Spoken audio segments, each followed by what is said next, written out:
శామిల్, నీకు వేద మంత్రాలు అర్థం కాకుంటే వాటిని పెద్ద పెద్ద తిట్ల కింద మార్చేస్తావా? మరి తిట్లైనా అర్థమయ్యే భాషలోనే మాట్లాడినావు కదా, తెలుగు భాషనే కదా అది. అవి నాకు అర్థం కాదు. ఇక మంది క్రిస్టియన్ మొత్తం కదా, అది ఎట్లా మంది కాదా, విదేశీ ఉంది, తెల్ల ఉంది. అరే అనుకోరాదు, వాటికన్ సిటీ నుంచో జెరూసలేం నుంచో ఒక తెల్లపాదం వచ్చిండు అనుకో, బైబుల్ అంతా ఇంగ్లీష్ లో ఫస్ట్ పిష్ అని మాట్లాడిండు అనుకో, నీకు అర్థం కాలేదనుకో, దాని గురించి ఇట్లానే తిట్లు అంటావా? ఏం తిట్లు తిట్టినావు? ఎరకనేనా నీకు అసలు? అమ్మలను తల్లులను కన్నా స్త్రీలందరినీ అమ్మన అట్లా తిట్లు తిడతావు నువ్వు. ఇప్పుడు ఊరి పొలిమేరల దేవతలు ఉంటారు, మైసమ్మ ఉంటది, పోలేరమ్మ ఉంటది, ఎల్లమ్మ ఉంటది, పోషమ్మ ఉంటది, భద్రకాళమ్మ ఉంటది, సమ్మక్క సారక్కలు ఉంటారు, జాతరలు నడుస్తుంటాయి. మరి బాపనోళ్ళని పిలిపించుకొని వాళ్ళు పూజలు చేపించుకుంటారు. ఇంకా మంత్రాలు నీకు అర్థం కాలేదంటే అవన్నీ ఇంకా అమ్మలను తిడతావా నువ్వు? ఏమని తిడుతున్నట్టు నువ్వు? మీ ఇంట్లో మరి నీకు ఒక అమ్మ ఉంది కదా, మరి ఓ భార్య ఉంది కదా, ఓ బిడ్డ ఉంది కదా, అందరం తల్లుల మీద మేమందరం. అరే యేసుక్రీస్తు మతం పట్టుకుంటేవి నువ్వు, కనీసం యేసు ప్రభువుకున్న మెతదనం కూడా లేకపోయా నీకు? ఎన్నడన్నా ఆయన తిట్టంగా వింటివా? గిట్ల తిట్లు తల్లులను తిట్టంగా వింటివా? అంటే ఇప్పుడు నీకు అది గా భాష కూడా అర్థం కాకుంటే నువ్వు మేరీ అమ్మని కూడా తిడతావా? ఇంకా నీకు వందే మాత్రం అర్థం కాదు అనుకుందాం, భారత మాత్రం తిడతావా? మరి ఇప్పుడు యాదగిరి గుట్ట ఉంది, భద్రాచలం రామయ్య గుడి ఉంది, అక్కడంతా వాళ్ళ ఎస్టీ తాండలే ఉంటారు అక్కడంతారు. మరి వాళ్ళందరూ భద్రాచలం పోతారు, రామయ్య దర్శనం చేసుకుంటారు. మరి అక్కడ బాపన వాళ్ళంతా వేద మంత్రాలే చదువుతారు, అర్థం కాదు. మరి ఇప్పుడు ఏమని తిడతావు? తాండలలో ఉన్నమా ఎస్టీ అన్నదమ్ములను తిడతావా? ఈ తిట్లంతా వాడు అమ్మలను తిడతావా? గా బాపనోళ్ళని తిడతావా? గా మంత్రాలు రాసిన మహర్షులను తిడతావా? ఎవరిని తిడతావా నువ్వు ఈ తిట్లు? ఎవరిని తిడతావు నువ్వు ఈ తిట్లు? అంటే నీకు తెలంగాణ తల్లి అంటే కూడా భక్తి లేదు లెక్క ప్రకారం.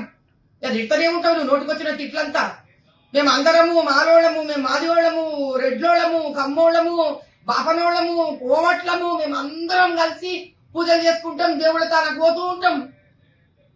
అంటే ఇప్పుడు మేమందరము ఇట్లా నీ తిట్లు తీసుకోవాలా? మేము మమ్మల్ని కన్నా తల్లిదండ్రులందరూ నీ తిట్లు తీసుకోవాలా? అయితే నాకు అర్థం కాక కాంగ్రెస్ లో మన స్త్రీలు, పెద్ద మనుషులు, వనితలకు ఎవరికి కష్టం అనిపిస్తలేదా?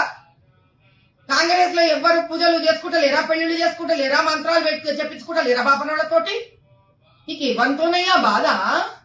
నీకు మా ఎస్టీ అన్నదమ్ములతోని బాధనా, ఎస్టీలతోని మా బాధనా, మా మాలోళ్ళ మాదిగోళ్లతోని మాతోని బాధనా? నీకు ఎవరితోని బాధ? హిందువులతోని బాధనా, లేక అర్థం కాని క్రైస్తవ మతంతో నీ బాధనా? మందుబాటులు పెట్టుకుంటారు, ఏదో దందలు అనుకుంటారు, చేసుకోండి. రాజకీయంగా ఏం చేసుకుంటారు, ఎంత తింటారు, ఏమైపోతారో అయిపోండి. ఎందుకంటే మళ్ళీ ప్రజలు వచ్చి నీకు ఓటు వేయాలో వేయొద్దో తెలుసుకుంటారు.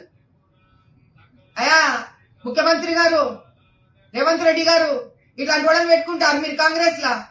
తల్లులను తిట్టే వాళ్ళని పెట్టుకుంటారయ్యా మీరు. నిజంగా గా తిట్లేందయ్యా నిజంగా. కాంగ్రెస్ నిండా అంతమంది స్త్రీలు ఉన్నారు, ఎట్లా ఊకున్నారమ్మా వీడికి తిట్ల తిడుతుంటే? యా దేవి సర్వభూతేషు మాతృరూపేణ సంస్థిత, విద్యారూపేణ సంస్థిత, శక్తి రూపేణ సంస్థిత. నమస్తస్యై నమస్తస్యై నమస్తస్యై నమో నమః. చెప్తున్నా చూసుకో శామ్యూల్, నువ్వు క్షమాపణ చెప్పినా నాకు ఇంకా ఫరక పడదు. స్త్రీ శక్తి, స్త్రీ శక్తి.